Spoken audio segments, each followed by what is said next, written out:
what is e-commerce? Many people ask me like what to choose. From the investor perspective, does it matter that I have 30% of the sales from D2C brand? From the revenue side, I want to grow my brand fast, my revenue fast. From the CFO perspective.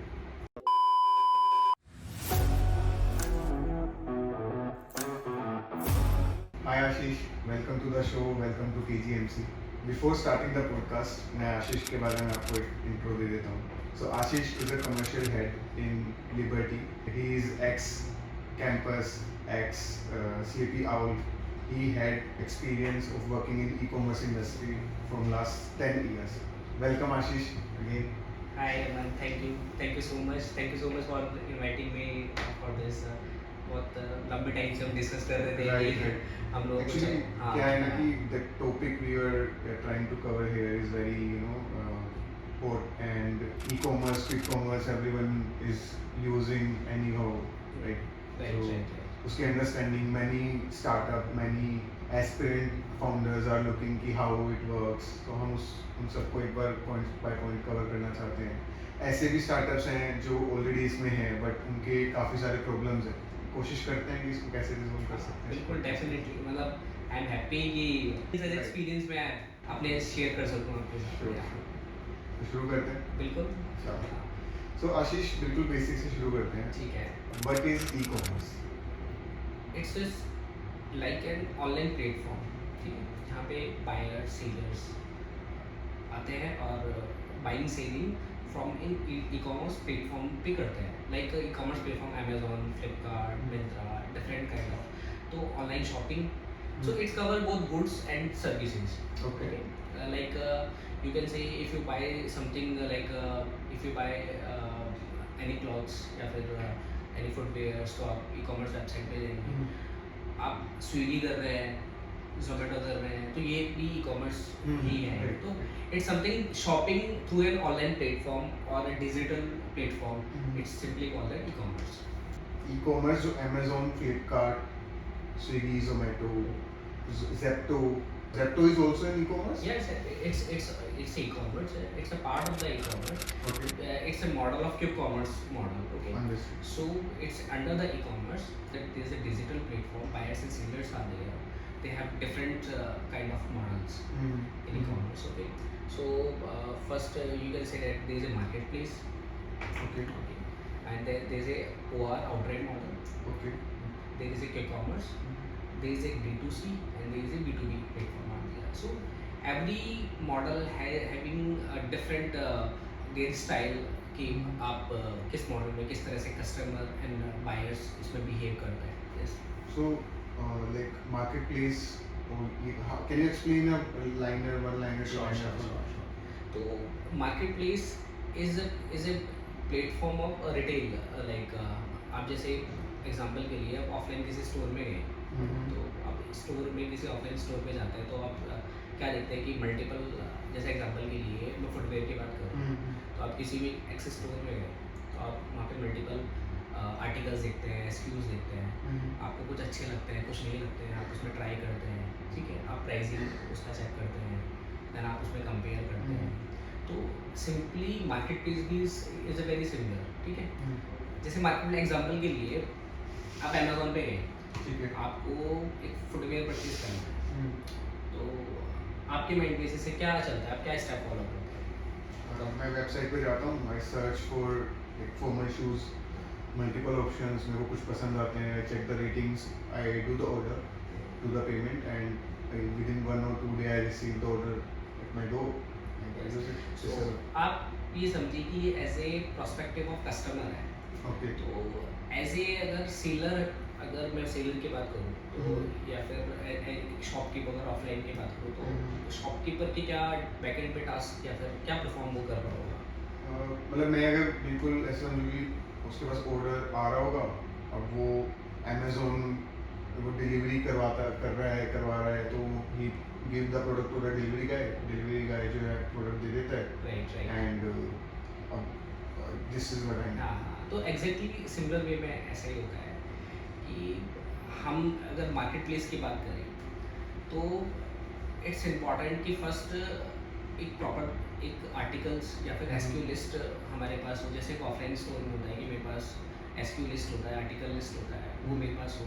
SQ मतलब? SQ का मतलब article या product specific. Let's say कि shoes है तो shoes में multiple styles हो सकती है, मल्टीपल साइजेस हो सकता है, कलर्स हो सकता है, तो each colour each size has a different SQ. तो ई कॉमर्स में हम इसको एसक्यू की टर्म कॉल करते हैं। Okay, ठीक है, okay. It's a similar, very similar कि सबसे फर्स्ट तो हम फोटोशूट कराते हैं एज ए सीरो, फिर प्रोडक्ट को लिस्टिंग करते हैं। लिस्टिंग करने के बाद में हम उसका प्राइस डिसाइड करते हैं, उसका एमआरपी डिसाइड करते हैं, ठीक है। फिर इसका प्राइस एग्जैक्टली क्या होना चाहिए, क्या एमआरपी होना चाहिए, क्या डिस्काउंट होना चाहिए, क्या कॉस्ट ऑफ डूइंग बिजनेस होना चाहिए, तो उन सब के बेसिस पे ऑफलाइन स्टोर में भी आप ऐसे ही करते हो, आप अपने कॉस्टिंग, आप एक्सपेंडिचर, उन सब के बेसिस पर अपना एक सर्टेन प्रॉफिट मार्जिन रखकर या फिर एक पर्टिकुलर स्ट्रेटजी के साथ अपना प्राइस आप वहाँ पे डिसाइड करते हो। तो similarly e commerce market place पे भी हम लोग ऐसे ही करते हैं। तो मैं अगर बोलूँ कि ई कॉमर्स मार्केट प्लेस में प्रोडक्ट बेचता हूँ, तो प्राइसिंग डिसीजन आर सेम जैसे मैं ऑफलाइन में लेता हूँ कि ये मेरे खर्चे हैं, ये मेरा मटेरियल की कॉस्ट है, इन सबको निकालने के लिए मेरे को इतना प्रॉफिट चाहिए, तो मैं उसके हिसाब से प्राइसिंग डिसाइड करता हूँ। सिमिलरली मैं सेम कॉन्सेप्ट पे ई कॉमर्स भी चलता है, Exactly. जस्ट लाइक कि मैं वहाँ फिजिकली हूँ, मैं यहाँ पे वर्चुअली हूँ। यहाँ पे मैं वर्चुअली हूँ, एग्जैक्टली सेम।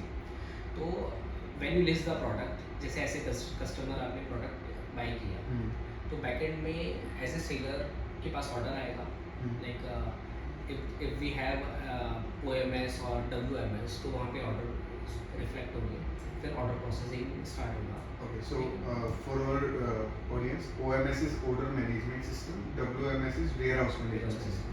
Yeah, fine. ठीक है, फिर कोई भी एक ऑर्डर आया, ऑर्डर आने के बाद में वेयर हाउस या ऑपरेशन टीम उसको ऑर्डर को पैक करेगी, ठीक है, एंड आफ्टर पैकिंग डिलीवरी का है, या तो इसमें भी ऑप्शंस होते हैं कि either you have a self pickup और the pickup by the courier directly portal. ठीक है, तो कोरियर पार्टनर आएंगे, आपसे पिक करेंगे एंड कस्टमर के पास उनको हैंड ओवर ठीक करेंगे। है। अब जब कस्टमर को हैंड ओवर करते हैं, if there is a COD तो कस्टमर से कलेक्ट करेंगे, if there is a prepaid तो ऑलरेडी प्रीपेड के options when you go to the buy and checkout के टाइम पे आपके पास अवेलेबल होते हैं। प्रीपेड मतलब मैंने पेमेंट पहले कर दी, कैश ऑन डिलीवरी। एग्जैक्टली या तो एंड आफ्टर दैट एक ट्रांजेक्शन कंप्लीट होगा। It start with your searching, your checkout, your order and ends with your order fulfillment। ठीक है। एक सिंगल ट्रांजेक्शन, एक लाइन कंप्लीट होगी। ठीक है, इट्स सिमिलर लाइक ऑफलाइन में भी आप जाते हो, परचेज करते हो, उसका पेमेंट करते हो, पैक होता है और आपको हैंड ओवर किया जाता है। ठीक है।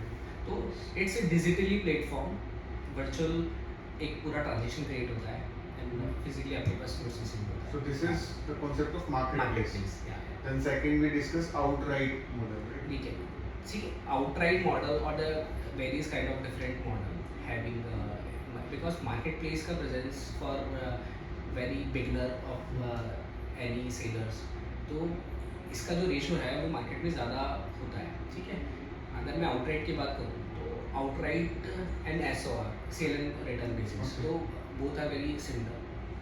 सो आउटराइट मॉडल में जनरली क्या होता है कि पर्टिकुलर SKUs, जैसे SKU मार्केट प्लेस पे जो SKU लिस्ट होते हैं, but to particular kind of SKUs, let's say मेरे 100 SKU है, तो ठीक मुझे है। ऐसा लगता है कि मेरे टॉप सेलिंग SKU 10 है, ठीक है है। ना। अब मार्केट प्लेस में जनरली मैं अभी क्या कर रहा हूँ, एज ए स्मॉल सेलर या फिर एज ए मिड सेलर, मेरा एक ही लोकेशन पे प्रेजेंस है, ठीक है। मुझे अपने मल्टीपल लोकेशंस पे प्रेजेंस चाहिए। ठीक है, तो मैं क्या करता हूँ कि मैं डायरेक्ट पोर्टल को बिलिंग करता हूँ, पोर्टल मतलब अमेजोन। अमेजोन को, फ्लिपकार्ट को, ठीक है। इनके जो B2B पार्टनर्स होते हैं मैं उनको बिलिंग करता हूँ एंड बिलिंग करने के बाद में सेम जैसे लिस्टिंग मार्केट प्लेस पे होती है, सेम लिस्टिंग ये कॉपी हो जाएगी फॉर आउटराइट। तो इसको जो सेल करेगा वो पोर्टल से सेल करेगा, इसको सेल मैं नहीं कर रहा हूँ, इसको सेल पोर्टल कर रहा है। ठीक है, उसका कंट्रोल मेरे पास भी, still I have the control, I have the visibility कि मेरी वहाँ पे इन्वेंट्री क्या है, मैं अपना वहाँ पे स्टॉक वहाँ पे रखता हूँ आउटराइट मॉडल में। ठीक है, डिफरेंट लोकेशंस पे वो रोटेट होता है, like east west south north, जैसे भी वेयर हाउसेस मॉडल्स होते हैं वहाँ पे स्टॉक जाता है एंड पोर्टल इसको आगे फर्दर सेल करता है। ठीक है, तो ये एक आउटराइट मॉडल हो गया। So It's basically similar like I'm B2B selling business. to partner of Amazon, hmm. Flipkart, whatever Exactly. Platform, और वो जो है फिर आगे सेल करते हैं, maintaining the location wise stock and everything. The ultimate liability is for brand only. To अगर कोई प्रोडक्ट डिफेक्ट है तो ब्रांड विल बियर, एंड कोई प्रोडक्ट बिका नहीं तो अल्टीमेट लायबिलिटी जो है ब्रांड की. बट इस- आपने एक प्रेजेंस या फिर हाँ, इसमें थोड़ा सा OR SOR एक डिफरेंट मॉडल होता है. अच्छा. जनरली SOR मॉडल में क्या होता है कि पर्टिकुलर एक टर्म होता है कि अब मेरा 60 डेज या 90 डेज का मेरा टर्म है, वहाँ तक अच्छा. आपके पास प्रोडक्ट नहीं बिका है तो वो प्रोडक्ट वापस मेरे पास आएगा, रिटर्न Okay. मेरे पास आएगा. Understood. तो एक इन्वेंट्री का कंट्रोल उन्हीं के पास होगा, बट एक विजिबिलिटी को मुझे एक प्लेटफॉर्म के थ्रू या फिर डैशबोर्ड या फिर कैटेगरी से इंफॉर्मेशन आपको मिलेगी. तो इस तरह से आपको ये OR एक SOR मॉडल होता है. ठीक है क्या? तो इसमें और अनदर इसमें मॉडल होता है D2C model. D2C model is simply like your own website, own brand website. ठीक है, जिसमें ये आप ही की वेबसाइट है. It's not Flipkart, Amazon and any website. It's your brand website जिसमें आपने अपने प्रोडक्ट सारे लिस्ट किए हैं, जिसका प्राइसिंग कंट्रोल, जिसका फुलफिलमेंट कंट्रोल एंड जिसका मार्केटिंग कंट्रोल, जिसका tech control, everything is with you. मेरा सब कुछ है. हाँ. the shop is mine, online shop is mine. With Amazon and Flipkart, the online shop जो है वो उनकी है. हाँ, It's just like shared space of a mall जहाँ पे multiple brands हैं, तो वो Amazon वो है. Amazon But है. एक मेरी खुद की शॉप है, वो मैं हाँ. वेबसाइट की बात कर रहा हूँ. Amazon Flipkart is aggregator. Aggregator, yeah. Aggregator एक टर्म हम मार्केट प्लेस के लिए यूज़ करते हैं. तो ये हम लोगों के लिए एक प्लेटफॉर्म प्रोवाइड करते हैं जिसमें मल्टीपल सेलर्स, मल्टीपल ब्रांड्स वहाँ पे रहते हैं. But D2C have my own brand website. यहाँ पे मेरा स्पेसिफिक मेरा ही प्रोडक्ट होगा, मेरी ही प्राइसिंग कंट्रोल सब कुछ मेरा होगा, जैसे मैंने आपको समझ बताया. तो ये D2C मॉडल हो गया. हम्म. एक सिमिलर मॉडल होता है B2B. आजकल करंटली तो थोड़ा सा अभी करंटली नहीं चल रहा है. कुछ प्लेटफॉर्म को इसमें बैकएंड पास्ट में लॉसेस वगैरह रेवेन्यूज चल रहे हैं. लाइक अजियो B2C था पहले, एंड उड़ान था. उड़ान आपको पता ही है. Ajio B2B B2B में आता है. अजियो का एक मॉडल पहले था, B2B model. Ajio Okay, B2B okay. I think साल 1.5 साल पहले ये क्लोज हो गया है, शट डाउन हो Okay. गया है ड्यू टू सम लॉसेस, और इसमें कुछ फ्रॉड स्टोरीज भी है. अच्छा, okay. तो वो सब था. एंड उड़ान मान लो, तो उड़ान भी सिमिलर था, बट अभी करंटली वो ट्रेंड नहीं करता है. तो B2B मॉडल में क्या होगा, रिटेलर्स बल्क में बाय करता है. ठीक है. लेट्स से कि एक रिटेलर होलसेलर के पास जाता है ऑफलाइन में, तो बल्क में प्रोडक्ट बाय करता है, फिर रिटेल करता है. Retailer, right? This is my normal offline. Normal offline में आप ऐसे ही करते हैं ना, बट B2B ऑनलाइन में आप ये करते हैं कि बल्क में आप बाय करते हैं. Okay. ठीक है. बल्क में Ajio बाय करते हैं. बल्क में अजियो का B2B customer, Okay. Let's say एक शॉपकीपर है. अच्छा. एक शॉपकीपर के लिए प्लेटफॉर्म है कि आप Okay. अजियो B2B पर जाओ हम्म. या फिर आप उड़ान पे जाओ, Understood. वहाँ से आप पर्टिकुलर सेलर से बाय करो. हम्म. मैंने किसी भी ब्रांड से बाय कर लिया, हम्म. तो बल्क में बाय कर रहा हूँ, तो कुछ हैवी डिस्काउंट्स वगैरह मुझे वहाँ पे मिल जाते हैं. तो एक जो नॉर्मल ऑपरेशनल जो उसका कॉस्ट होता है वहाँ पे वो सेव हो जाता है. Understood. So for example, in Amazon I go, I don't. It's more like Amazon business. Like एक Amazon का भी एक होता है. नहीं, that is different. That is different. That is only for claiming GST if you are buying something for हाँ, business it's for purposes. The corporate Corporate purposes, आप right. कुछ भी आपको बाय करना है. But with this, that in I need to buy something bulk. So the supplier wholesalers are there. हाँ, So I can order 100, 200, 300 quantity at bulk discount. Exactly, Oh, this is exactly. तो it's Understood. B2B. तो currently ये इतना operational नहीं है. okay. Hardly कुछ website होगी या फिर बहुत स्मॉल देश होगा हम्म. इंडस्ट्री में इसका. And the another one is quick commerce. जैसे अभी आपने हम हाँ, डिस्कस भी कर रहे थे कि hmm. Zepto, Blinkit, hmm. BigBasket, इसमें quick commerce. Quick commerce it's a very super fast delivery. Like hmm. आपको 10 मिनट्स में, 30 मिनट्स में या फिर हम्म. मिनट्स, आवर्स में आपको डिलीवरी हम्म. प्रोवाइड करता है. तो it's emerging model. Okay, like in history कि हम्म. जहाँ पर आपको 10 मिनट्स, 8 मिनट्स में आपको थिंग्स आ रही है. बट यस, अगर ये जितना इमर्जिंग है ये चैनल, तो उसके साथ काफ़ी ज़्यादा डिफरेंट काइंड ऑफ चैलेंजेस भी हैं. Serious I guess quick commerce अपने आप में एक पूरा एक segment अभी different हो गया है. अगर we are discussing Amazon, Flipkart, working on different pattern. Quick commerce is working on different pattern. Zepto is working on different pattern. So we try to stop ourselves with e-commerce only, Sure. right? And Yeah. quick commerce maybe we will cover some other time. या मतलब Otherwise separately it हम will लोग be- कभी discuss कर it will सकते be हैं. 3-4 hours. हाँ, Right? बिल्कुल. Great. So with this only, so you said that there is a one platform Amazon, Flipkart, जहाँ पे there is already a market and people go show their product and sell. There is a one model B2C model which where I create my own shop, Right. my own website and I sell it. Many people ask me like what to choose and what are the pointers to keep in mind while choosing, like for going for a website, whether going for Amazon, whether going for both, or where should I put my focus? Because as a founder, he can give energy to one thing Right. 90% and one thing 10%. Right. So how things should be done? See, it's depends. Firstly, for both the model, it's e-commerce model जैसे मैं बताया मैंने आपको कि अब देखिए ना different kind of reaches available है.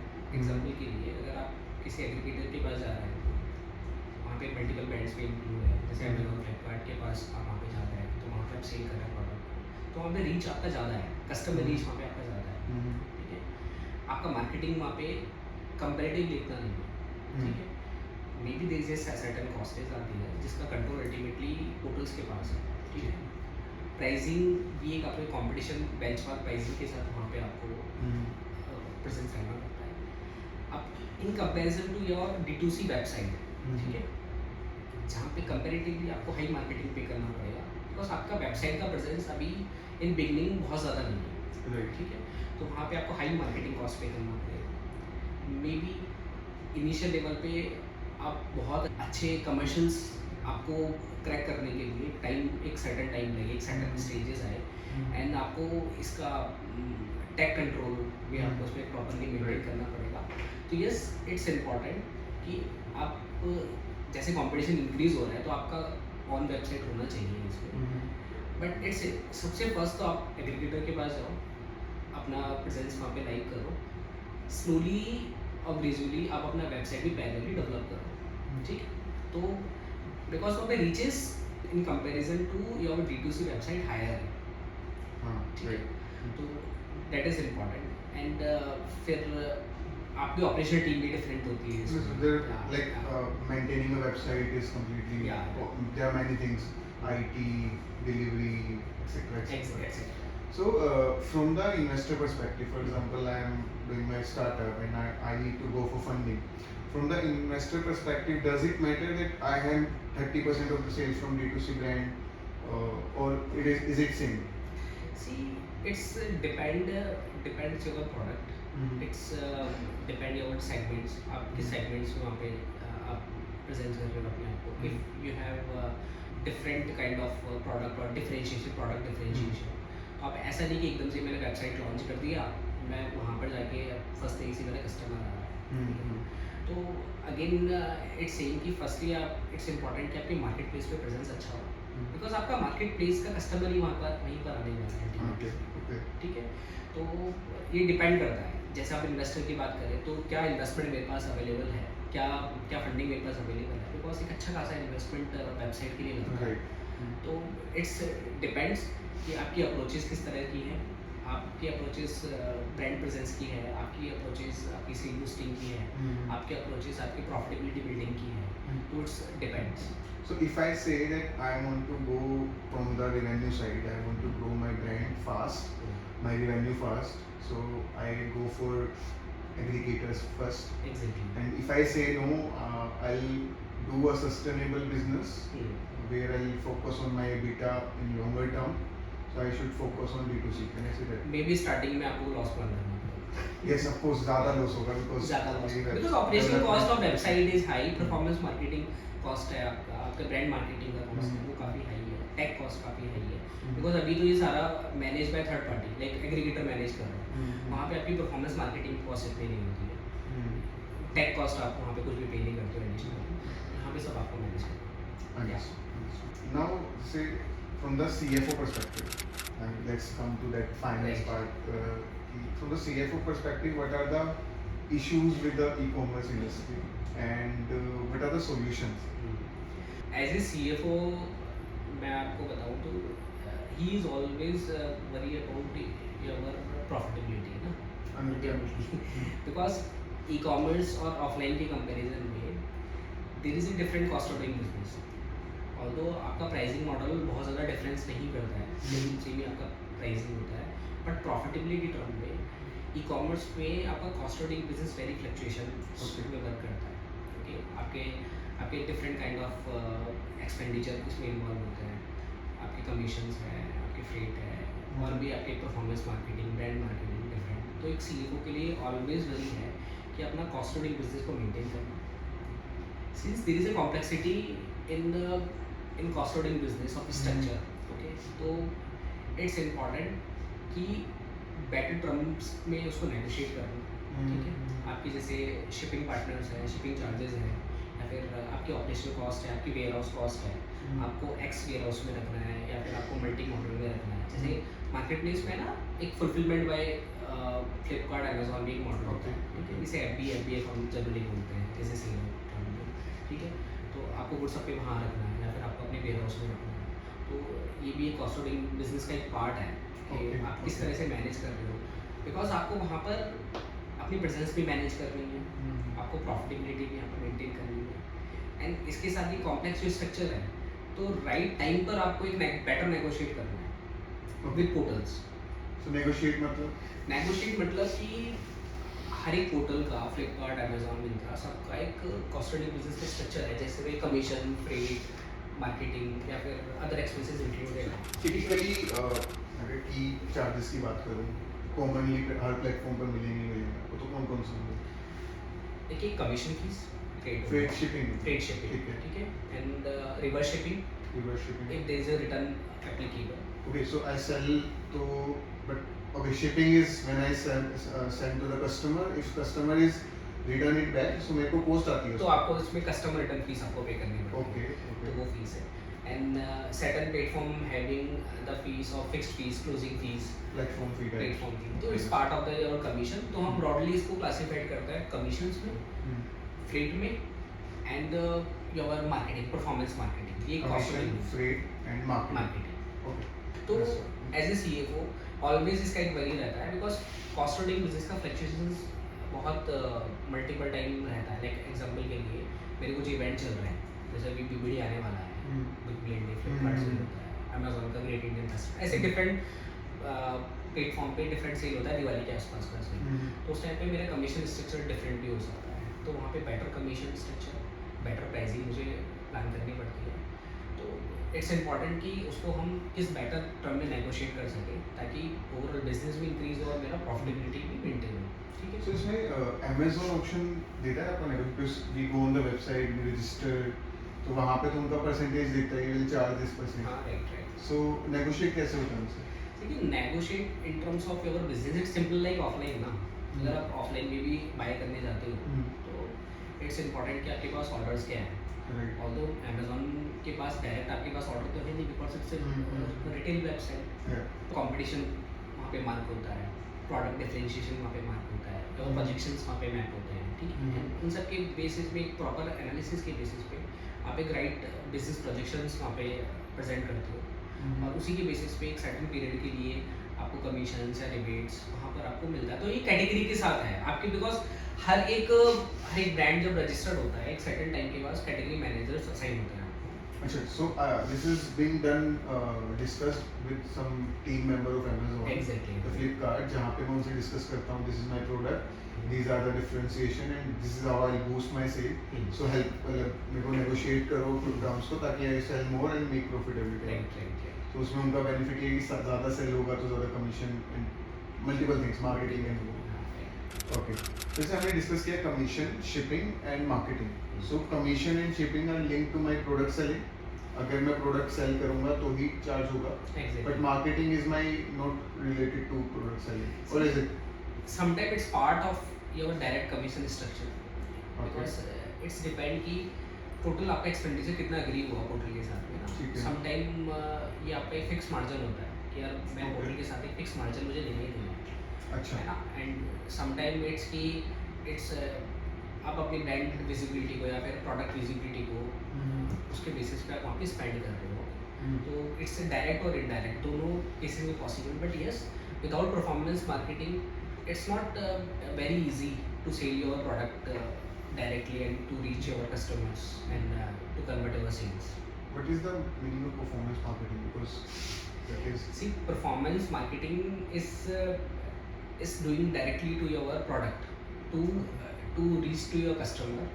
Let's say कि आप एज ए सेलर अगर फ्लिपकार्ट अमेजोन पे मेरा प्रोडक्ट कहीं लिस्ट हुआ, ठीक है, तो मुझे अपने प्रोडक्ट के लिए या प्रोडक्ट के रीच के लिए कस्टमर प्रोडक्ट को बाय करें तो उसके लिए मार्केटिंग में स्पेंड करता हूँ, एक अमाउंट में स्पेंड करता हूँ, तो मे बी वो पर्टिकुलर एडवर्ड में हो सकता है या फिर जैसे हम गूगल एडवर्ड की बात करते हैं. So if I talk about Amazon, the sponsored product आते हैं, these are performance marketing. This is performance. It's performance marketing. Okay. Performance marketing के अलावा ब्रांड मार्केटिंग इसमें होता है. ठीक है. ब्रांड मार्केटिंग लेट्स से कि आपका कोई बैनर चल रहा है, लाइक आपके बड़े इवेंट चल रहे हैं, जैसे अभी बिग ब्लेंड डे आता है, ग्रेट इंडियन फेस्टिवल आता है, बिग गोल्ड सेल आता है, इस तरह के कुछ इवेंट यूएसएस आता है, हर प्लेटफॉर्म पे डिफरेंट इवेंट्स होते हैं. तो आपका एक बैनर रन हो रहा है पूरा, जिसमें आपका पूरा ब्रांड का एक प्रोडक्ट विजिबिलिटी टेम्पलेट दिखेगा, प्रोडक्ट विजिबिलिटी वहाँ पर आपका होगा. मे बी मल्टीपल टाइप के होते हैं, कई बार डिफरेंट ब्रांड्स उसमें टैग होते हैं, कई बार डिफरेंट आर्टिकल्स टैग होते हैं, कई बार सिमिलर काइंड ऑफ आर्टिकल्स में टैग होते हैं. तो इन बैनर्स की सबकी कॉस्ट होती है. सम टाइम ये कॉस्ट फ्री और कॉस्टली होता है और सम टाइम आपको पे भी करना पड़ता है. इट्स डिपेंड कि आपका ट्रैफिक कैसा है या फिर आपका इवेंट कैसा है. तो एक थोड़ा सा मार्केटिंग स्ट्रेटेजी का पार्ट है कि आप परफॉर्मेंस मार्केटिंग में पे कर रहे हो या फिर आप ब्रांड मार्केटिंग में पे कर रहे हो. Some time it's optional, some time it's compulsory and some time it's depend on the situations. Understood. So that has been ये जो चीज़ें सब negotiate होती हैं depending on their budget, their things. So उसके accordingly commission कम ज़्यादा, कभी marketing ज़्यादा, तो ये all things you can negotiate. Understood. तो मेरी जो अंडरस्टैंडिंग थी वो थी कि इनके साथ फिक्स होता है कि यू अमेजोन का पोर्टल है वो 22% है, 30% है, अब उसके बेसिस पे चलता है.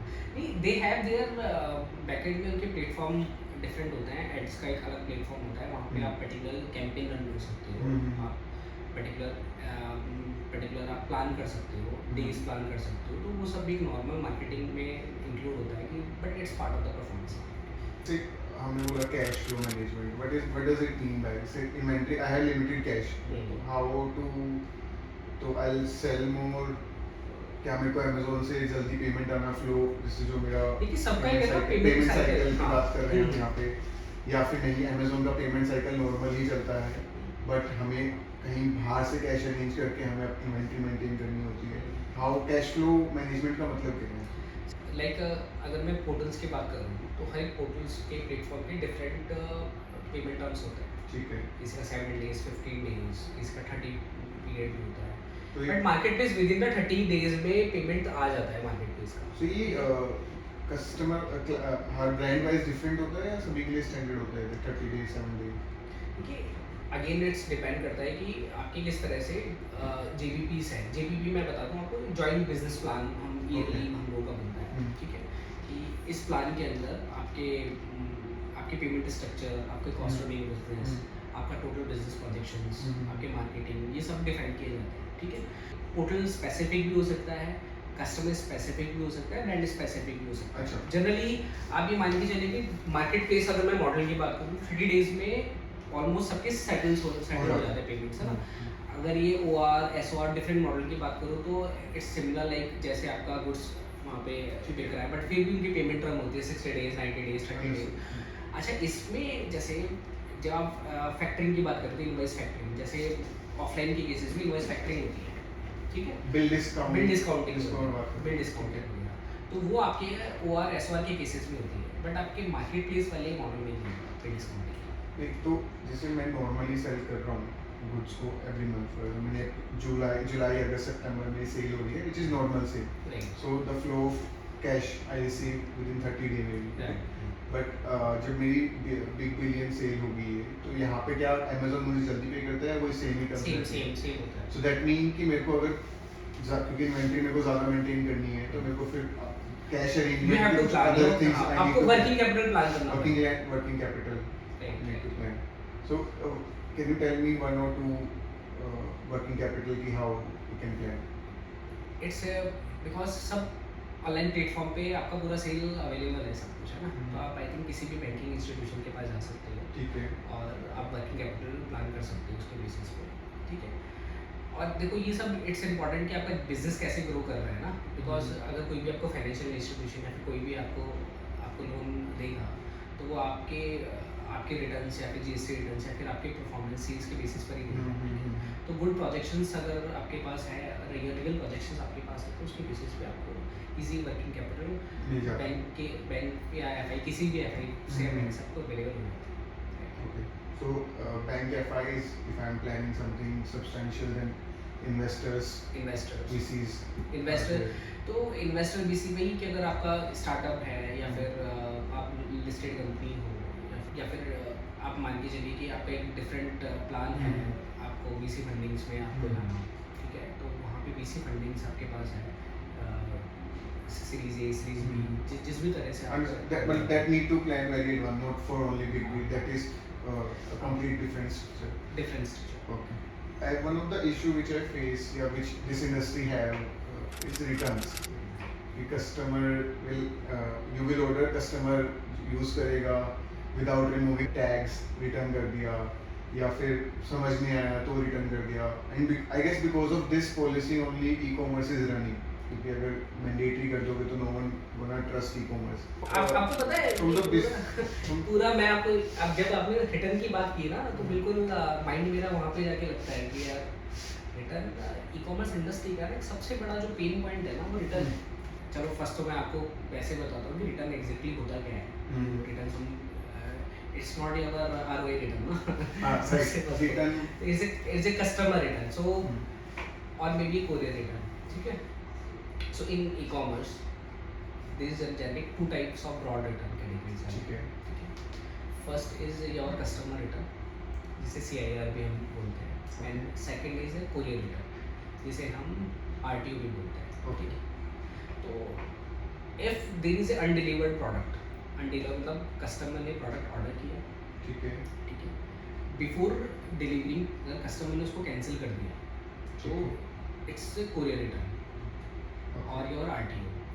बट अगर कस्टमर ने प्रोडक्ट एक्सेप्ट कर लिया, प्रोडक्ट को ओपन कर लिया, उसके बाद में वो रिटर्न करता है, इट्स कस्टमर रिटर्न, ठीक है। मतलब after delivery its customer return. Before delivery, at any stage, if I'm getting it back, हाँ। either because customer cancelled it, either because customer ने accept नहीं किया order and the load, right. then it will be courier return.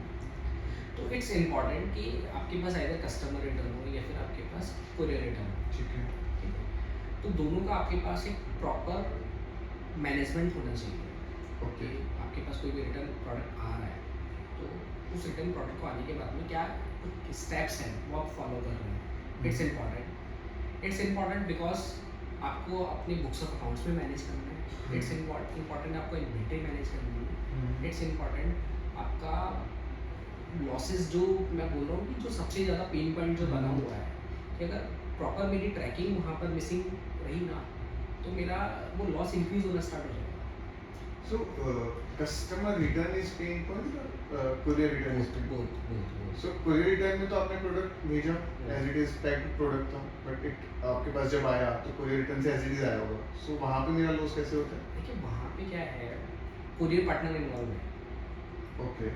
Example के लिए past में आपने देखा भी होगा या फिर आपने कहीं इसको सुना भी होगा कि इसमें जो डिलीवरी गाइज होते हैं, जो लोकल डिलीवरी गाइज हैं, डिफरेंट आपके डिलीवरी पार्टनर्स के, वो लोग इसमें इन्वॉल्व होते हैं। अच्छा। इसमें जिसमें वो लोग क्या करते हैं कि प्रोडक्ट को पैकिंग ओपन किया, ठीक है. प्रोडक्ट चेंज कर दिया और वापस पैक कर दिया और वापस दे दिया।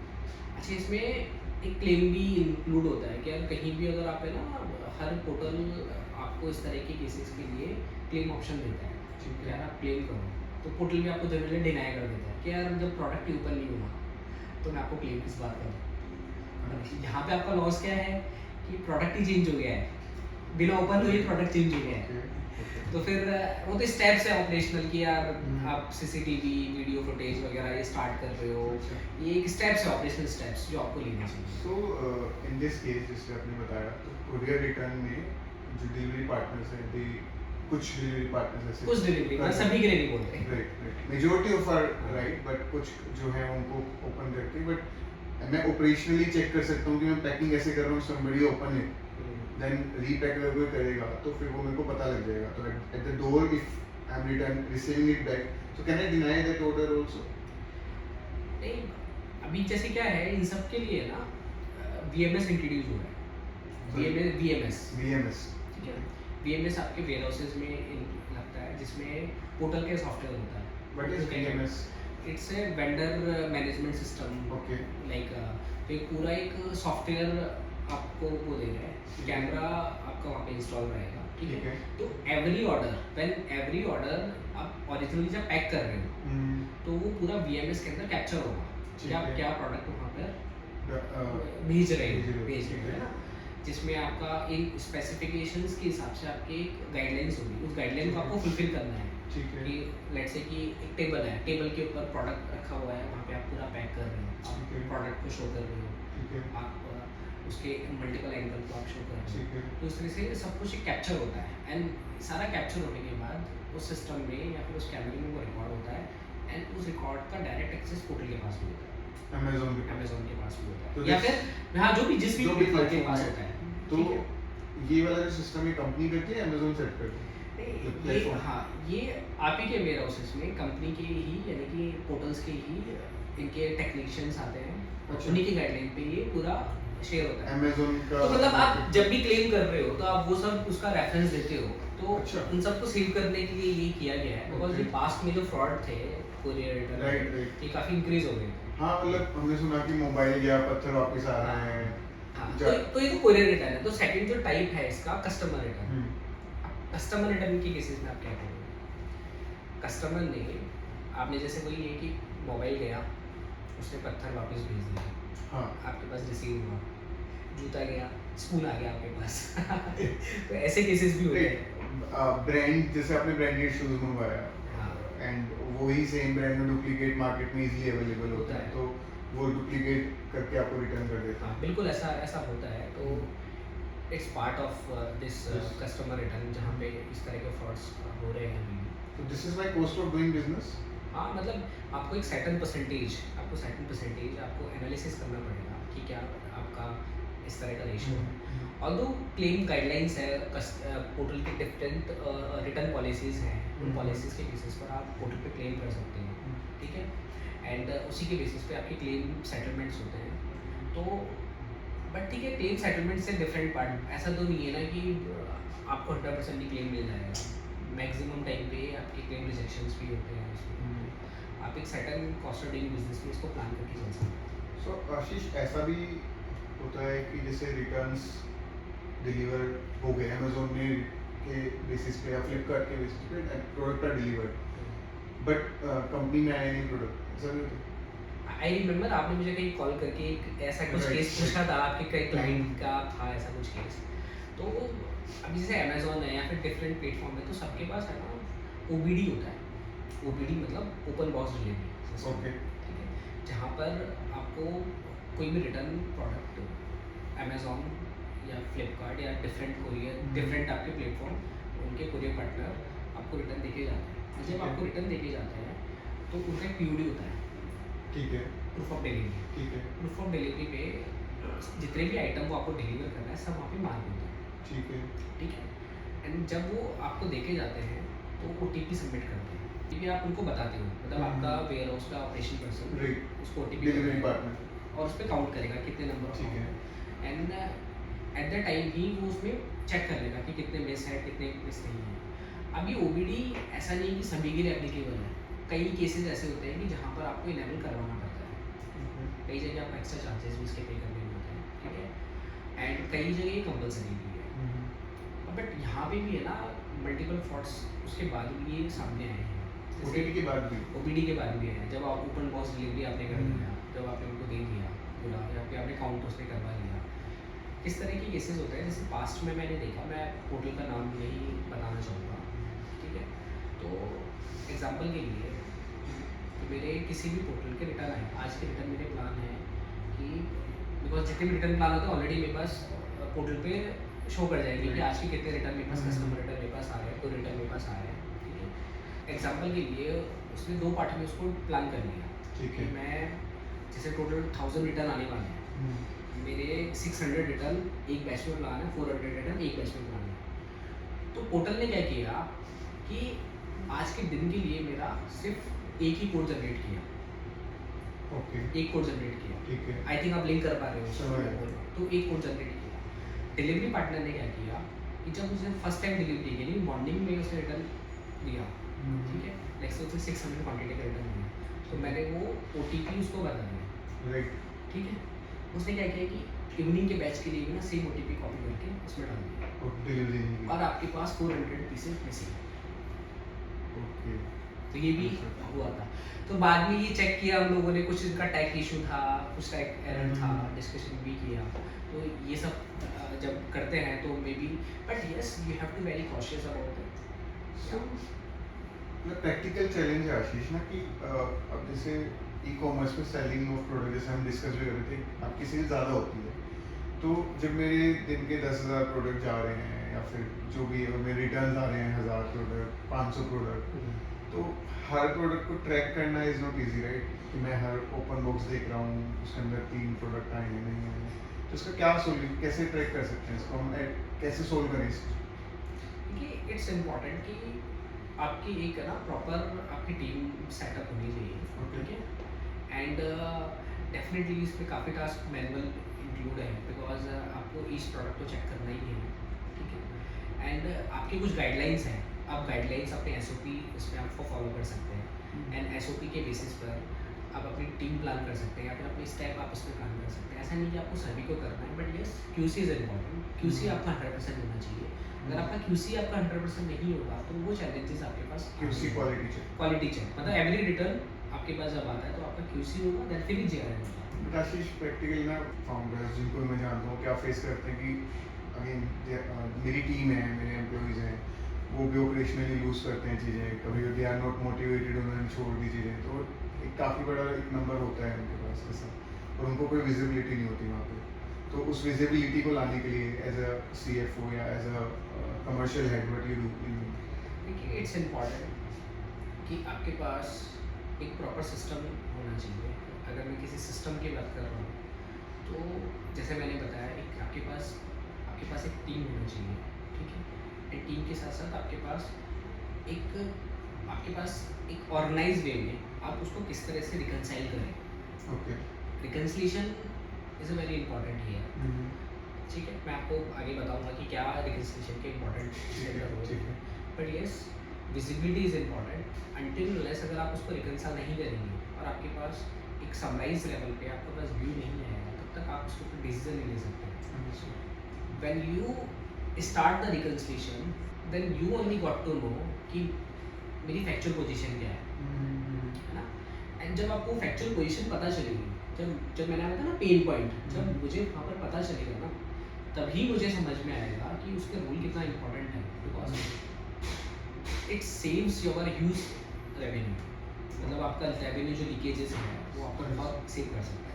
Of course, there is a control process जिसको आप reconciliation के through you can end में you can control कि मेरे क्या reconciliation। आप बोल सकते हैं कि it's a control It's a control process इसमें yes हम so control process हम दो पार्ट में डिवाइड कर दिए। One is operational team जो वेयर हाउस में है, जो आपके at the time of receiving the goods, Right. checking the damages, fuel quality control, ODB model and everything.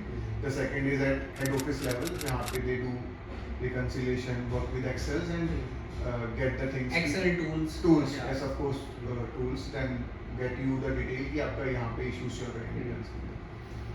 Understood. जैसे हमने भी commercial discuss किया, commission, this, then we have discussed return as well. हाँ. So अब ये मेरा पूरा एक cost of doing business की अगर मैं बात करूँ कि मेरे को अगर Amazon पे sell करना है या Flipkart sell करना है, तो मेरा एक कितने का cost of doing business है. इसको मैं प्राइसिंग जब मैं फाइनलाइज करता हूँ प्रोडक्ट की, तो मैं कैसे कंसिडर करता हूँ इसको? ठीक है, तो अगर हम जब प्राइसिंग की बात कर रहे हैं ना, तो जब हम प्राइसिंग की बात करते हैं तो that is a model which is called strategic pricing model in e-commerce. ठीक है। ठीक है। And strategic pricing in e-commerce model का मतलब क्या है? जैसे एग्जांपल के लिए आपके ऑफलाइन स्टोर है, किसी एक प्रोडक्ट की प्राइसिंग आज एक डिफरेंट प्राइसिंग है, मे बी आपके पास कभी ऑफर चल रहे होते हैं तो आपको ऑफर्स मिलते हैं। वो ऑफर क्या है? ऑफर एक डिफरेंट प्राइसिंग, ठीक है। वहाँ पे आपने एक एडिशनल ऑफर आपको मिला है, या फिर हम लोग किसी इवेंट का प्लान करते हैं कि यार जैसे अगर ई-कॉमर्स में मैं बात करूँ तो अभी जैसे इवेंट्स आ रहे हैं, बिग बिलियन डे आ रहे हैं, और ये जितने भी इवेंट्स आ रहे हैं Right. यहाँ पे डिफरेंट प्राइसिंग होता है, एग्रेसिव प्राइसिंग होता है बिकॉज यहाँ पे ट्रैफिक काफ़ी हाई होता है, ठीक है। तो अगर मैं प्राइसिंग की बात करूँ तो ब्रॉडली हम इसको 3 पार्ट में डिवाइड करते हैं, ठीक है। मे बी 4, ठीक है। But broadly we can first is BAU pricing. What is BAU? BAU is business as usual, ठीक है। लाइक मेरा रेगुलर प्राइसिंग हो रहा है जिसमें मेरा कोई इवेंट नहीं है, नॉर्मल मेरा प्राइस चल रहा है, ठीक है। एक प्राइस हो रहा है मेरा इवेंट प्राइसिंग, ठीक है। हर एक होटल का छोटा मोटा इवेंट हर वीक हर मंथ चलता है, ठीक है है। ना, कुछ भी चल रहा है, कोई भी इवेंट एक्सपेक्टेड चल रहा है, जैसे अभी 15 अगस्त पे चल रहा था, राखी पे चल रहा था, इस तरह का इवेंट होता है। एक मेरा होता है कि बिग इवेंट प्राइस, ठीक है, बिग इवेंट प्राइस वही BBD Right, और right. ये सब जो इवेंट होता है बिग इवेंट प्राइस, ठीक है। तो मुझे अपनी प्राइसिंग इसी तरह से प्लान करनी है, ठीक है। अब इस प्राइसिंग को मैं प्लान कैसे करूँ, इट्स इम्पॉर्टेंट। जैसे हर एक होटल का डिफरेंट कमर्शियल स्ट्रक्चर Decide है, होते हैं। ठीक है, जैसे कमीशन, फ्रेट या फिर आपको मार्केटिंग कितना अलाइनमेंट होटल के साथ है, ये प्लान होता है। तो डेफिनेटली आपको अपने जैसे मार्केटिंग आप इंक्रीज कर रहे हो या फिर आप अपना सेलिंग प्राइस रिड्यूस कर रहे हो, तो आपके कहीं ना कहीं आपके कॉन्ट्रीब्यूशन मार्जिन कम होगा, ठीक है। तो आपको इसी तरह से प्लान करना है अपने बिजनेस को, या फिर इसमें तीनों तरह की आप प्राइसिंग उसमें अकोमोडेट कर सको, तीनों प्राइसिंग इसमें आ सके, बट ईच प्लेटफॉर्म के, बिकॉज ऐसा नहीं है कि जैसे मेरा कमीशन या फ्रेट हर एक होटल का सिमिलर है। नहीं, so again this leads to next question. पहले तो मैं प्राइसिंग की बात कर रहा हूँ, तो मैंने बोला मेरी एक प्रोडक्ट की कॉस्ट है, फिर उसके बाद मेरे प्लेटफॉर्म मुझसे कुछ चार्ज कर रहा है, वो हाँ, कॉस्ट है, right. फिर एक मेरी कैलकुलेटेड कॉस्ट है क्योंकि मेरा एक प्रोडक्ट रिटर्न आता है, तो रिटर्न की वजह से मेरे को एक एडिशनल कॉस्ट होती है। दीज आर द कॉस्ट, मेरी एक कॉस्टिंग आ गई। नाउ इसके ऊपर मैं अपना एडिशनल प्रॉफिट जो मेरे को चाहिए मिनिमम, मैं उसकी बात करूँगा, and then I come to the pricing. Now this pricing, for example I have a product of 1500 rupees.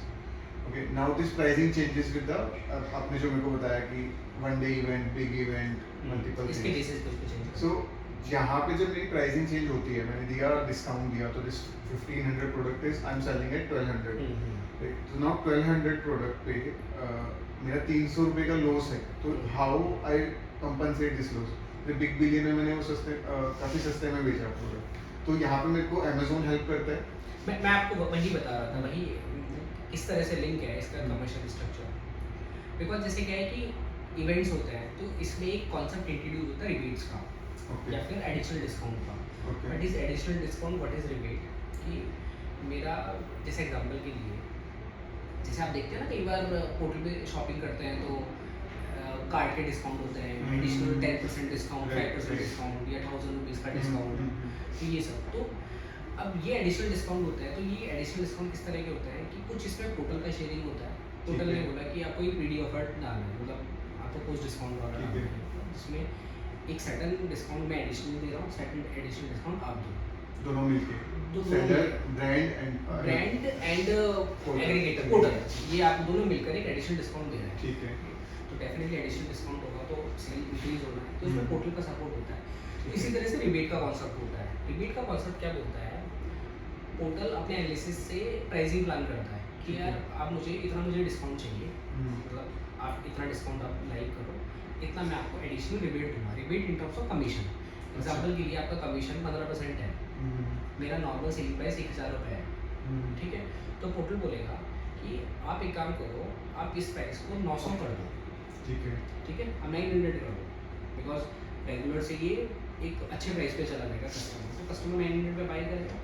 But मैं आपका जो कमीशन है 15% लग रहा है, कमीशन को मैं आपको 10% कर दूँगा, ठीक है। तो अब इस 10% में मे बी कुछ हिट मेरा हो, कुछ पोर्टल का हो, बट मेरा सेल इंक्रीज होगा, सेल बूस्ट होगा, तो डायरेक्टली आपका कॉस्ट ऑफ डूइंग बिजनेस आपका सेलिंग प्राइस से लिंक है। अंडरस्टूड। हर एक पोर्टल का different cost of doing business है, डिफरेंट काइंड ऑफ रिबेट्स है, किसी का नहीं भी है, ऐसा नहीं कि हाँ। सभी पोर्टल का है। कई फिक्स मार्जिन में वर्क करते हैं कि हाँ हम इसमें कोई रिबेट नहीं देते, आपको जो करना है जिस भी तरह से, तो फिर वो आपको एवरेज आउट करना पड़ता है ना। तो एक एवरेज प्राइसिंग मॉडल इसमें वर्क करता है। प्राइस पैरिटी इज इम्पॉर्टेंट, हर एक पोर्टल पर आपका सेम प्राइस हो राइट। या फिर नहीं हो, सेम हो और नहीं हो, दोनों के बीच में difference again cost of doing business का डिफरेंस है। हर एक पोर्टल पर different cost of doing business है, ठीक है। तो अब different cost of doing business में, तो अब आप मार्केट में आपको ये प्ले करना है। जैसे एग्जांपल के लिए ना, ऑफलाइन स्टोर में हर एक ऑफलाइन स्टोर का एक्सपेंसेस अलग हो सकता है, कुछ कुछ फिक्स होगा, कुछ वेरिएबल होगा, कहीं ज़्यादा होगा, कहीं कम होगा। तो कई बार आप देखते हैं कि प्राइस सिमिलर होती है, और कई बार रीजन वाइज प्राइस उसका चेंज भी रहती है, या फिर इवेंट वाइज एडिशनल डिस्काउंट भी वो दे रहे हैं। तो इसी तरह से एज अ ब्रांड क्रेडिबिलिटी और गुडविल पर्सपेक्टिव मेरे को सब जगह एक ही प्राइस रखना चाहिए या फिर मैं अलग अलग रखता हूँ तो उससे ब्रांड पे कोई फर्क नहीं पड़ता? इट्स अबाउट योर स्ट्रेटेजी है ना। सम टाइम मुझे, मैं ऐसा भी नहीं कि मेरा पूरा कैटलॉग है, कैटलॉग मैं आपको एक बता रहा हूँ, कैटलॉग मतलब सारे एसक्यूज मेरे एक ही जगह है जिसपे पूरा एक आर्टिकल की इन्फॉर्मेशन है। ठीक है। तो ये पूरा कैटलॉग हो गया, ठीक है। अब ऐसा नहीं कि मुझे सभी पर एक रखना है। मैं ऐसा भी कर सकता हूँ कि मेरे कुछ आर्टिकल्स को, मेरे मे बी वो टॉप सेलिंग आर्टिकल्स हैं, या फिर मेरे गुड आर्टिकल्स हैं, या फिर मेरी न्यू लॉन्चिंग है, मेरा ओल्ड सीजन है, तो उसके बेसिस पर ही मैं उसको प्लान कर सकता हूँ कि मैं कुछ स्पेसिफिक आर्टिकल को सेम प्राइसिंग पे रख दूँ। और ये 80-20% का रेशो भी काम करता है। What is 80-20%? मतलब आपकी 100 प्रोडक्ट लिस्ट है, ठीक है, आपकी टॉप सेलिंग 20 प्रोडक्ट है, ठीक है, ठीक है, और 80% आपका है जो बहुत ज़्यादा टॉप सेलिंग, बट आपकी presence is important, presence is important. तो आप हर तरह के आर्टिकल में, हर तरह के कलर में, हर तरह के साइजेस में आप पोर्टल पे अवेलेबल हैं, बट आपके स्पेसिफिक 20 आर्टिकल या 30 आर्टिकल ही सेल हो रहा है। तो आपकी प्राइसिंग स्ट्रेटेजी सभी भी वर्क कर सकती है कि आप कुछ आर्टिकल्स के लिए सेम प्राइसिंग रखा सभी पोर्टल पे, और कुछ आर्टिकल्स के लिए डिफरेंट प्राइसिंग है, बिकॉज मेरा कॉस्टिंग बिजनेस डिफरेंट है। तो यहाँ पर मैं ऑप्टिमाइज कर सकता हूँ अपने पूरे कैटलॉग को। कैसे करना?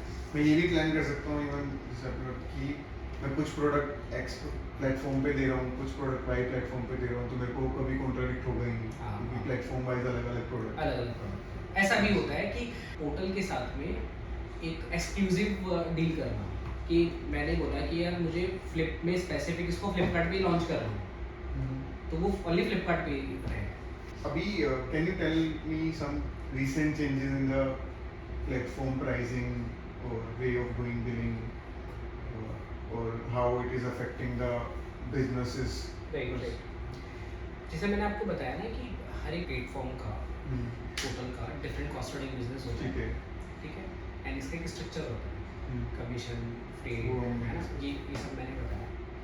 तो अभी एक पोर्टल के फ्लिपकार्ट की बात कर रहा हूँ मैं, कि उनके एक स्टेप्स हैं, उन्होंने एक अपना पूरा एक मॉडल चेंज कर दिया। उस मॉडल चेंज करने का मतलब ये नहीं है कि आपका सेटलमेंट कहीं चेंज हो रहा है, या फिर उसका मतलब ये नहीं है कि आपकी सेलिंग प्राइस चेंज हो रही है। उन्होंने अपना स्ट्रक्चर चेंज कर दिया। उस स्ट्रक्चर चेंज के कारण आई कैन डायरेक्टली से कि 15% का आपको रेवेन्यू लॉस हुआ है।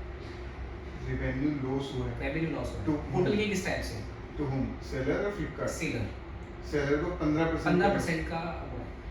अब होता क्या है कि एग्जाम्पल के लिए आपका एक 1000 रुपीज़ का प्रोडक्ट है, ठीक है, मतलब 1000 रुपीज़ का आपने लिस्टिंग किया है, ठीक है, तो मैं फ्लिपकार्ट पे गया, फ्लिपकार्ट पे मैंने 1000 रुपीज़ का लिस्टिंग किया, ठीक है, अब मेरे इनका कॉस्ट पर डूइंग बिजनेस में एग्जाम्पल के लिए 15% में कमीशन दे रहा हूँ, सारे खर्चे मिलाकर, और 15% में फ्रेट दे रहा हूँ, ठीक है, तो 30% में दे रहा हूँ। तो मेरे पास क्या आ रहा है, 1000 माइनस 30%, 300 रुपीज़, 700 रुपीज़।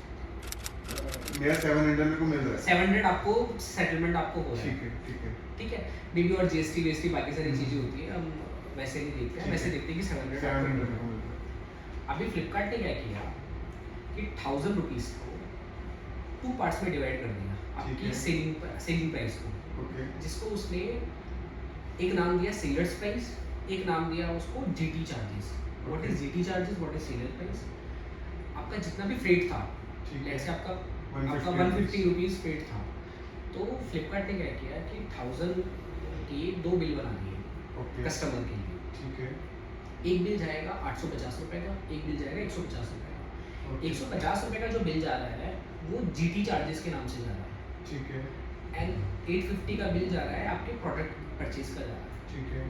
आज जैसे आप अभी भी डायरेक्ट अगर फ्लिपकार्ट से कुछ भी बाय कर रहे हो ना, तो लास्ट में आपको जीटी ऑप्शन आ रहा है, जीटी वाला, ठीक है, तो ऑटोमेटिक स्प्लिट हो जाएगा एट द टाइम ऑफ जब आपको रिसीव होगा प्रोडक्ट। तो अब क्या हो रहा है कि मेरे ओएमएस में या फिर मेरा जो सेलिंग प्राइस है, जिसको सेलर्स प्राइस फ्लिपकार्ट ने बोला, वो मेरी बुक्स में रिफ्लेक्ट हो रहा है 850 रुपीज़, ठीक है, और यहाँ से मेरा शिपिंग चार्जेस रिमूव हो गया, मतलब शिपिंग चार्जेस रिमूव हो गया, थोड़ा सा उन्होंने कमीशन इंक्रीज कर दिया, और कुछ उन्होंने मे बी शिपिंग चार्जेस में मतलब other increase कर benefit. दिया, अदर बेनिफिट उसने मुझे दे दिया, तो अल्टीमेटली मेरा कॉस्ट ऑफ डूइंग बिजनेस में वैल्यू में कोई फर्क नहीं पड़ रहा है। मेरे को मिल रहे हैं 700 700 ही, हाँ। But they have divided the sale so मतलब उसमें आप ये बोले कि फ्रंट लोड में ही मेरा डेबिट कर दिया Understood. 150 रुपीज़, So- तो मेरा डायरेक्टली रेवेन्यू 15% का, बिकॉज जनरली फ्रेट कॉस्ट 15 से 20% का होता है और may be different category wise होता है, बट इतना जीटी चार्जेस के नाम से मुझे अब पता नहीं इसमें क्या फ्लिपकार्ट का इसमें क्या बेनिफिट है, बिकॉज अगर यहाँ पे कहीं डेबिट लग रहा है तो क्रेडिट तो कहीं हो रहा होगा। सो हमने बेसिकली इसमें हो ये रहा है कि मेरा नेट जो मेरा अगर मैं बात करूँ मेरा प्रॉफिट है उसमें कोई फर्क डिफरेंस नहीं आ रहा है, minor differences will be there, but जो मेरा सेल है जो कि एक मेरा की मेट्रिक होता है किसी भी स्टार्टअप के लिए किसी भी बिजनेस के लिए टू टेल कि हाउ बिजनेस इज गोइंग, वहाँ पे मेरा 15% का प्रेजेंट P&L में प्रेजेंटेशन में रिवेन्यू पे इम्पैक्ट आ गया। अच्छा, ये कहीं ना कहीं आपके और भी थिंग्स से उससे लिंक है। एक तो इतना जो बड़ा गैप है 15% revenue, it's huge gap, because किसी के तो टारगेट होता है कि मुझे 15% ग्रो करना है ईयर Right. में, है ना। तो अगर 15% आपने एक अपनी स्ट्रेटेजी से ही आपने उसको कर दिया, इट्स आई थिंक डिपेंड्स कि किस तरह से वो आगे मूव कर रहे हैं या फिर पूरा ई कॉमर्स ही इंडस्ट्री किस तरह से मूव कर रहा है, क्या मार्जिन और थिन होने वाले हैं यहाँ पे, क्या मेरा कॉस्ट ऑफ डूइंग बिजनेस आगे इंक्रीज होने वाला है, तो डिफरेंट काइंड है। अब मेरा इसमें मार्केटिंग का भी बहुत इम्पैक्ट आ गया। एग्जाम्पल के लिए मैं 10% की मार्केटिंग करता हूँ 1000 रुपीज़ की, ठीक है तो बुक्स में 1000 का मेरा सेल, ठीक है 10% मार्केटिंग तो 100 रुपये की मार्केटिंग। ठीक है। अब 850 रुपीज़ में टोटल को मार्केटिंग 100 रुपये चाहिए, तो तुम्हारा percentage of marketing expenses will increase, because मेरा प्रॉडक्ट पर 1000 का है ना, तो टोटल को मार्केटिंग 100 ही चाहिए, मेरा पूरा एनालिसिस तो पूरा एनालिसिस दिख गया। तो इंडस्ट्री में बड़े ब्रांड्स और सभी काफ़ी शॉक में है, और छोटे ब्रांड्स को कुछ पता ही नहीं है कि क्या हो रहा है मेरे साथ। हाँ सो बेसिकली मेरे को प्रॉफिट उतना ही हो रहा है एब्सोल्यूट नंबर में, बट माय परसेंटेजेस जो है वो मेरी हिल चुकी है, वो परसेंटेजेस हिल चुके हैं, मेरे प्रोजेक्शंस हिल चुके हैं, हाँ मेरी पूरी प्लानिंग मतलब अंडरस्टूड। सो हमने काफ़ी जैसे मॉडल को समझा, इस तरीके के चार्जेस होते हैं, so let's direct jump back to control over the finances. कि मेरे को एज अ फाइनेंस या फिर मैं CF हूँ और ये बहुत प्रॉब्लम है कि मेरे को ये पता है कि सेल हो रहा है, पैसा आ रहा है, लेकिन क्या मैं प्रॉफिट में सेल कर रहा हूँ किसी को नहीं पता, क्या मेरे को सही में कुछ धंधा बन रहा है नहीं पता, people are just doing it, उनको क्लैरिटी है ही नहीं, उनका सेल दिखता है उनको 50 लाख 60 लाख करोड़ 2 करोड़, बट जहाँ पे वो नीचे आता है कि मेरे को प्रॉफिट क्या हुआ उनको पता ही नहीं होता कि प्रॉफिट हुआ ही नहीं हुआ, वो एक डिलेमा में होते हैं। तो from that sense what are the things to do, क्या क्या सॉल्यूशंस अवेलेबल हैं मार्केट में, प्लीज। जैसे आपने बताया कि जनरली है ना, हर टाइप के सेलर्स मार्केट में है, किसी का स्मॉल है, मीडियम है, किसी का लार्ज है, everyone is doing their best and performing their way. Okay, ऐसे तो बहुत इजी लगता है ई-कॉमर्स में कि यार प्रोडक्ट को सेलेक्ट किया, लिस्ट किया और सीधा हमारे पास अब पैसा आना स्टार्ट हो गया। बहुत इन्फ्लुएंसर है इंस्टाग्राम पे जो बिल्कुल आपको मिल जाएगा कि idea यार हो। तो बहुत अच्छा है, आपको कहीं दुकानें भी नहीं खोलनी पड़ रही है, Right. आपको सब कुछ बहुत आसान है। एंड अच्छा और क्यों लगता है, बिकॉज पैसा आने लगता है, आपका छोटा हो बड़ा हो किसी भी तरह का प्लेयर हो, Right. बिकॉज इसमें पैसा अटकने वाली कोई चीज़ नहीं है। हम्म। जैसे मैंने आपको बताया कि 30 डेज में सभी पैसा प्लेटफॉर्म डूबता सेटल नहीं कर है। सर सभी प्लेटफॉर्म सेटल कर दो, बट इट्स इम्पॉर्टेंट कि क्या पैसा उतना ही आया कि जितना आपने प्लान किया, या फिर आपने प्लान नहीं भी किया, है ना।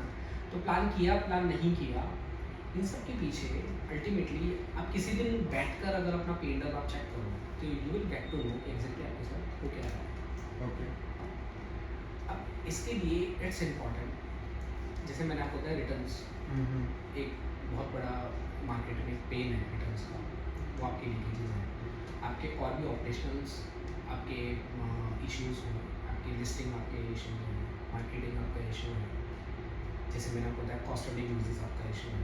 तो इन सब के लिए इट्स वेरी इम्पॉर्टेंट कि एक प्रॉपर रिकन्सिलेशन या फिर कमर्शियल स्ट्रक्चर आपके पास हो, जिसके बेसिस पर आप उसको राइट टाइम पर उसको ट्रैक कर पा रहे हैं and within the time frame आपको कर पा रहे हैं। Right time is important because e-commerce में एक बार जो चला गया ना, अगर आपने उसके ऊपर कंट्रोल नहीं किया तो वापस नहीं आने वाला है।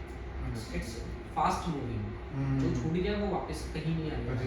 जितना तेज आपका प्रोडक्ट बिक रहा है उतना तेज आपको कंट्रोल भी करना कंट्रोल भी पड़ेगा, आपको otherwise you will lose. Exactly तो इम्पॉर्टेंट है कि राइट कमर्शियल टीम या फिर आपके पास राइट कंसल्टेंट आपके पास हो, जिनको ई कॉमर्स का स्पेसिफिक नॉलेज हो, जो इस ट्रांजेक्शन को समझते हैं, वो इसमें इम्पॉर्टेंट है। तो इसके लिए ना रिकन्सिलिएशन इन्वॉल्व है। रिकन्सिलिएशन भी हम अगर बात करते हैं तो उसमें 3 इसमें ब्रॉड रिकन्सिलिएशंस हैं, ठीक है। जिसमें हम अपने रेवेन्यू लीकेजेस को कंट्रोल कर सकते हैं, हम अपने प्रॉफिट ऑप्टिमाइज कर सकते हैं, ठीक है।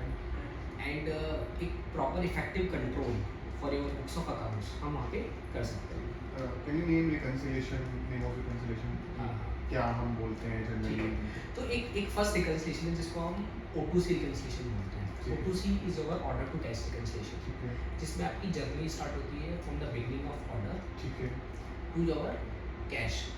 तो आइदर अल्टीमेटली आइदर आपने कोई भी प्रोडक्ट बेचा तो या तो आपको उसका कैश चाहिए, अगर रिटर्न पैरामीटर्स में इन्वॉल्व हैं तो आपको उसका स्टॉक चाहिए।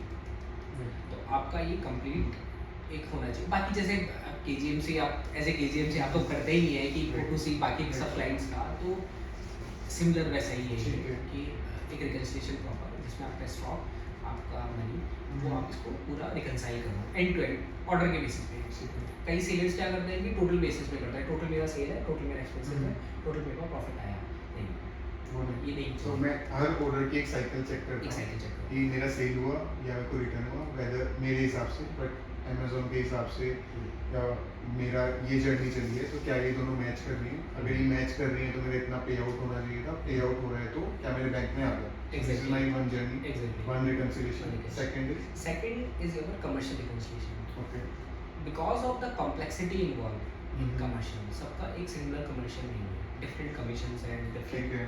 फ्रेट है, डिफरेंट मार्केटिंग है, तो एक कमर्शियल इन्वॉल्व है ये सबका। SKU वाइज भी डिफरेंट होता है? SKU वाइज भी डिफरेंट होता है, आर्टिकल वाइज भी डिफरेंट होता है, कई जगह सेम होता है, कई जगह डिफरेंट होता है। तो इट्स इम्पॉर्टेंट इसकी कॉम्प्लेक्सिटी को समझना एंड उस कॉम्प्लेक्सिटी को समझने के लिए कमर्शियल रिकन्सिलिएशन परफॉर्म करना। ठीक है। कमर्शियल रिकन्सिलिएशन परफॉर्म करने का सिंपली मीनिंग है कि मेरा टोटल के साथ क्या अग्री हुआ ठीक है।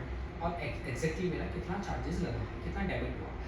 अब ऐसा नहीं है कि टोटल आपको गलत चार्ज कर रहा है या सही चार्ज कर रहा है, ठीक है। तो मे बी ये आपका ओवर चार्ज भी हो सकता है, मे बी आपका ये एरर भी हो सकता है। ठीक है। एग्जाम्पल के लिए मेरा लिस्टिंग एरर हो गया, मैंने जैसे फ्रेट है, फ्रेट अगर मेरा चार्ज होता है तो वो एक डायमेंशंस के बेसिस पे चार्ज होता है, मैंने डायमेंशंस ही गलत किया तो मेरे उस डायमेंशन के बेसिस पे चार्ज हुआ। मैंने रॉन्ग कैटेगरी में मैप कर दिया अपना आर्टिकल, मुझे शूज़ में करना था, मैंने उसको सैंडल में कर दिया, या सैंडल को शूज़ में कर दिया, तो मेरा डिफरेंट उस पर कमीशन चार्ज हो गया, ठीक है। या फिर मैंने रिबेट के लिए, जैसे मैंने आपको रिबेट इंट्रोड्यूस होता है कि मैंने ये तो समझा कि रिबेट स्टार्ट हो गया, बट मैंने रिबेट ऑफ कब हुआ उसका मेरे पास इन्फॉर्मेशन ही नहीं है। या फिर कैटेगरी से इन्फॉर्मेशन है, किसी मेल में ही पैक हो गई, मेल किसी ने ओपन नहीं किया, आपको पास ऑन नहीं किया और आपके साथ क्या हुआ आपको पता ही नहीं चला। तो एक प्रॉपर कंट्रोल आपकी कमर्शियल्स पे। तो मैं कमर्शियल में बेसिकली जो मेरे साथ एग्री हुआ, वो जो मैंने चार्ज किया उसको मैं चेक करता हूँ कि वो वही चार्ज किया। तो आशीष, ये जो मैं रिकंसिलिएशन कर रहा हूँ तो मैं बेसिकली मैं रिवेन्यू लीकेज की बात कर रहा हूँ। Exactly, या फिर exactly. एडिशन। सो कितना परसेंटेज, एक आइडिया, वैसे तो डिफरेंट होगा हर बिजनेस के लिए, बट अगर मैं आइडिया भी लूँ कि मैं मिनिमम या फिर इतना एक एवरेज मेरा सेव होता है या इतने पे आप control as per my experience है ना, and study with the different brands and different colleagues, तो ऑलमोस्ट ये आपका 3 से 3.5% एक रेशो है, अप टू 3.5% तक का आपका रेशो है। 3.5% ऑफ सेल्स। 3.5% अगर GMV से, सो मेरी अगर 100 करोड़ की है तो मतलब मैं 3-4 करोड़ की तो बात आप देखो 3% का आपका EBITDA फ्लैट, तो आपका ये कंट्रोल मैट्रिक्स अगर प्रॉपर आपके पास रिकन्सिलिएशंस की टूल्स या फिर एक कंसल्टेंट या कमर्शियल टीम आपके पास इन्वॉल्व हो and they have the right understanding, तो maybe you can save 3% is huge from. मैं ये नहीं बोलता कि आप आज ही पूरा 3.5% सेव कर लोगे, राइट। बट आप स्टेप आप स्टार्ट कर सकते हो इन स्टेप्स के बेसिस पे। बिकॉज क्या है, ये जो मैट्रिक्स है ये 3 से 3.5% मैट्रिक्स है, ये आपके पीडल को इस तरह से हिट करता है कि काफ़ी बिजनेसमैन है, मैं आपको नंबर नहीं बताना चाहूँगा, जितने फास्ट बिजनेस ग्रो करते हैं उतने फास्ट ड्रॉप भी होते हैं, तो क्लोज भी होते हैं, बिकॉज ऑफ दिस अंडरस्टैंडिंग कि मेरे कमर्शियल्स क्या है, मेरे रिकन्सिलेशन रेट है, मेरी प्रॉफिटेबिलिटी क्या है। एंड रिकन्सिलेशन से एक इम्पॉर्टेंट और है जो सभी सी एफ ओज के लिए, फाइनेंस हेड्स के लिए जो इम्पोर्टेंट है, आउटस्टैंडिंग्स, आपकी बुक्स के आउटस्टैंडिंग। जैसे आपके पास रिटर्न आ नहीं रहा है या फिर आपके पास रिटर्न आया, आपने रिटर्न बुक नहीं किया है, अब रिटर्न आया, रिटर्न बुक नहीं किया, या फिर रॉन्ग रिटर्न आया, बैड रिटर्न आया, इन सब के लिए भी एक प्रोसेस, एक क्लेम मैनेजमेंट प्रोसेस होता है जो वेयर हाउस टीम अडॉप्ट करती है। ठीक है, अगर ये प्रोसेस कहीं अडॉप्ट नहीं है या फिर आपकी प्रॉपर वहाँ पे अकाउंटिंग नहीं है, तो आपकी आउटस्टैंडिंग इंक्रीज होती चली जाएगी। अमेज़न या वहाँ पे डिक्रीज होती जाएगी, वहाँ पे इतना अमाउंट होगा वहाँ पे होगा ही नहीं ना, अमेज़न आपका सब से सेटल करके चलेगा, वो कुछ भी आपका होल्ड नहीं करेगा, सबसे सेटल करके चलेगा। तो इट्स इम्पॉर्टेंट कि आप प्रॉपर एक रिकन्सिलेशन के थ्रू अपनी बुक्स के आउटस्टैंडिंग को रिकन्साइल करो एंड राइट आउटस्टैंडिंग, बिकॉज आप ऐसे देखो ना कि 30 डेज पुराना तो एक्चुअली में आप पैसा आ ही नहीं आपके पास, तो outstanding expense, it's my expense. तो ये इतने सीएफओस का, इतने बिजनेस फाइनेंस हेड का, सबका ये कंसर्न रहा है कि आउटस्टैंडिंग मेरी अमेज़न से इंक्रीज हो रही है कंटिन्यू बेसिस पे, और मेरा रेवेन्यू तो अमेज़न रिटेन कुछ कर रख नहीं रहा है अपने पास, अमेज़न सब दे रहा है, अमेज़न तो सब दे रहा है ना, कहाँ पे जा रहा है, सब दे रहा है। अब वो आउटस्टैंडिंग को ऑडिटर्स को एक्सप्लेन नहीं कर पा रहे हैं कि भाई ये है क्या, तो दैट इज की आई थिंक इम्पोर्टेंट रिकन्सिलेशन का जो रोल है। आशीष, अभी this is my last question, उसके बाद I give the closure to thing. So how AI and tech जो भी डेवलप हो रहे हैं, तो how these things are changing this industry? देखिए, अगर मैं ई कॉमर्स इंडस्ट्री की बात करूँ फॉर नेक्स्ट 3 इयर्स की, तो डेफिनेटली ये टीयर 2 टीयर 3 सिटीज़ में एक्सपांड हो रहा है। ठीक है, करंटली भी प्रेजेंस है, but we have now good infrastructure, and हमारी करंटली जो गवर्नमेंट भी है तो इंफ्रास्ट्रक्चर पे काफ़ी फोकस करती है इन सब चीज़ों के लिए। If you have the good infrastructure तो उनकी प्रेजेंस इंक्रीज होने वाली है। ठीक है, बट जैसे मैंने आपको बताया कि एआई जब इंट्रोड्यूस हो गया, जैसे एआई आपके मल्टीपल आपके जो काम है वो बहुत एक्यूरेट आपके कर रहे हैं, बहुत फास्ट कर रहा है। जैसे करने के लिए ई कॉमर्स में लिस्टिंग के लिए अच्छी एडवाइजेज आ रही है, अच्छा, मेरे पास किस पैरामीटर पर लिस्टिंग होनी चाहिए, प्राइसिंग्स के सजेशंस आ रहे हैं कि क्या कंपटीशन प्राइसिंग है, ये सब है। एनालिसिस, आपके डेटा एनालिसिस वाले पार्ट में तो एआई एक ड्रास्टिकली यहाँ पर आने वाला है, बट अगेन इट्स इम्पॉर्टेंट कि आपकी जो ऑपरेशनल प्रोसेस है ना वो आपके स्ट्रॉन्ग होने चाहिए, बिकॉज एआई आपके लिए डेटा में आपको हेल्प कर सकता है, बट प्रोसेसेस आपको अडॉप्ट करने पड़ेंगे, ऑपरेशनल प्रोसेस आपको अडॉप्ट करनी पड़ेगी, आपको स्मूथ करनी पड़ेगी। बट ये इन सब के लिए भी आपको एक गुड एक्सपर्ट की आपको रिक्वायरमेंट है कि जो आपको राइट गाइड कर पाए कि उन एआई टूल्स का आप किस तरह से यूज़ करके ऑप्टिमाइज कर सकते it's a हैं। long term thing, it's not हाँ, that's all from my side. Ashish, any closer note you want to say? Thanks a lot, हम लोगों ने काफ़ी डिस्कशन किया ई कॉमर्स के ऊपर, बट ये जर्नी है ई कॉमर्स की journey, it's not a small journey कि हम एक 30 मिनट्स में या Right. एक सेशन में आप इसको कर लें। तो मैं यही आपसे चाहता हूँ कि आप इस तरह का कोई प्लेटफॉर्म आप इसमें डेवलप करो, अगर आपकी जो एक्सपर्टाइज है आपकी आपकी कमर्शियल्स में आपकी या फिर आपकी अकाउंटिंग में, तो जनरली ये CFOs को, फाइनेंस हेड को, फाउंडर्स को, इन सब में वो काफ़ी हेल्प करें इन सब चीज़ों के लिए, बिकॉज ये जो अंडरस्टैंडिंग है, इस अंडरस्टैंडिंग से आप एक इकोनॉमी डेवलप कर रहे हो, Right. तो दैट इज़ इम्पॉर्टेंट, अगर how you can take it out. My team is working on that part. We are trying to develop something there. And thank you so much, Ashish. It is a very, it was very insightful session. और I hope हमारी जो audience है, जो viewers हैं, उनको भी काफ़ी understanding होगी. Thank you so much. And थोड़ी लंबी हो गई है, हाँ। अब वैल्यू देनी है तो वीडियो तो बड़ी हाँ। बड़ी बनेगी. Thank you so much. Thank you. Thank you so much, Ashish.